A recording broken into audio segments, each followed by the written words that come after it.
The bond that refuses to fit into a comfortable narrative. Some connections slide easily into stories people already understand. Friendship, romance, professional partnership. They come with expectations, language, and familiar endings. The bond between Freen and Becky never did.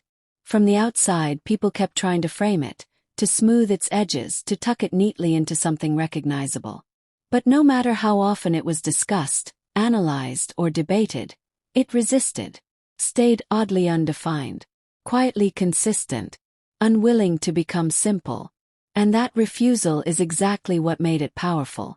Why people needed a narrative in the first place. Humans are wired for stories. We search for beginnings, middles, and conclusions because they make uncertainty bearable. When Freen and Becky appeared together, people didn't just see two co-stars. They saw comfort, familiarity, ease that felt earned rather than rehearsed.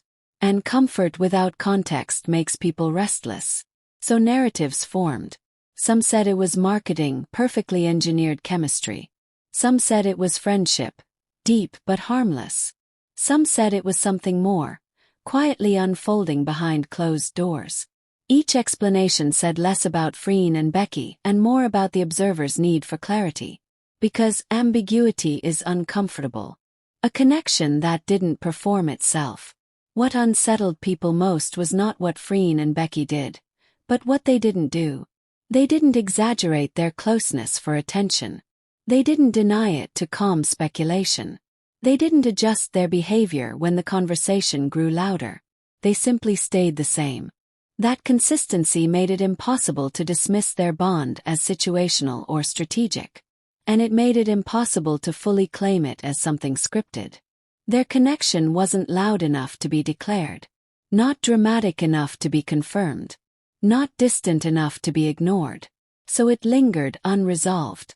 When chemistry feels inconvenient, the entertainment industry thrives on clear roles and clean separations. Chemistry is welcome, but only within controlled limits. Freen and Becky's bond pushed gently, but persistently against those limits. It showed up in moments no one thought to edit. A shared silences that felt settled. A instinctive glances before speaking. A physical proximity that felt unconscious.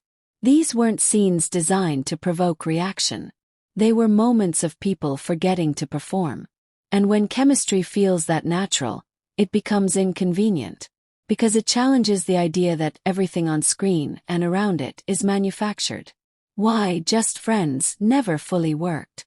For many, labeling the bond as just friendship felt like the safest explanation. It was familiar, non-threatening, easy to accept. But even that label felt incomplete. Not because friendship couldn't be deep, but because what people witnessed wasn't defined by words or behavior alone. It was defined by rhythm. The way they moved around each other. The way attention flowed naturally. The way comfort seemed mutual and unspoken. It wasn't intensity. It wasn't tension. It was alignment. And alignment is harder to explain than affection. The problem with romanticizing it too much. On the other end of the spectrum, some tried to frame the bond as a hidden love story. Something unspoken but inevitable. That narrative too felt wrong. Because it forced meaning onto moments that were never trying to prove anything. It turned gentleness into implication and care into evidence. Freen and Becky never acted like they were hiding. They acted like they were existing. And existence doesn't need suspense. A bond built on safety, not spectacle. At its core, what people sensed was safety. The kind of safety where you don't need to impress. You don't need to explain. You don't need to protect yourself. Safety doesn't announce itself. It shows up quietly, in relaxed shoulders, softened voices, unguarded reactions. That's what made their bond difficult to narrate. Because safety isn't dramatic. Doesn't follow an arc. Doesn't resolve. Simply stays. Why their silence mattered. If Freen and Becky had stepped in to define their connection, the narrative would have settled. The discomfort would have eased. The debates would have slowed. But they didn't. Not out of defiance. Not out of secrecy. out of respect for themselves and for whatever the bond was. By refusing to label it, they protected it from becoming content. And in doing so, they allowed it to remain what it always was: personal, grounded, and unperformative. When audiences became uncomfortable witnesses, at some point people stopped feeling like fans and started feeling like observers. Not because boundaries were crossed, but because authenticity was visible. Watching real ease between two people can feel intimate, even if nothing intimate is happening. It creates the strange sensation of seeing something that wasn't meant to be watched. That discomfort fueled the need for narrative. 'Cause stories create distance. Labels make things safe again. A connection that kept choosing itself. Time is unforgiving to false dynamics. If something is staged, it fades. If something is forced, it cracks.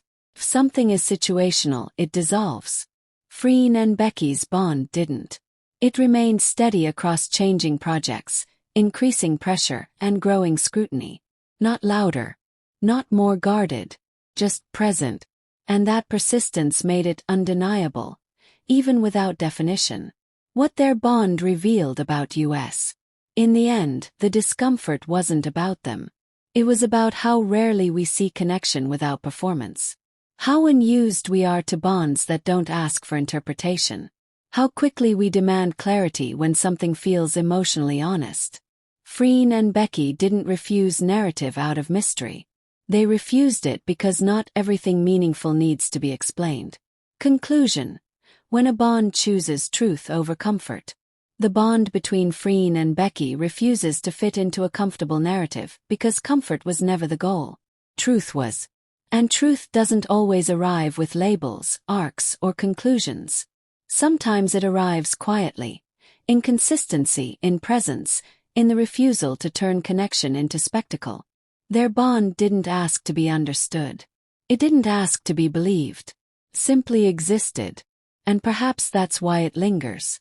Not because it promised something, but because it never tried to be anything other than what it was.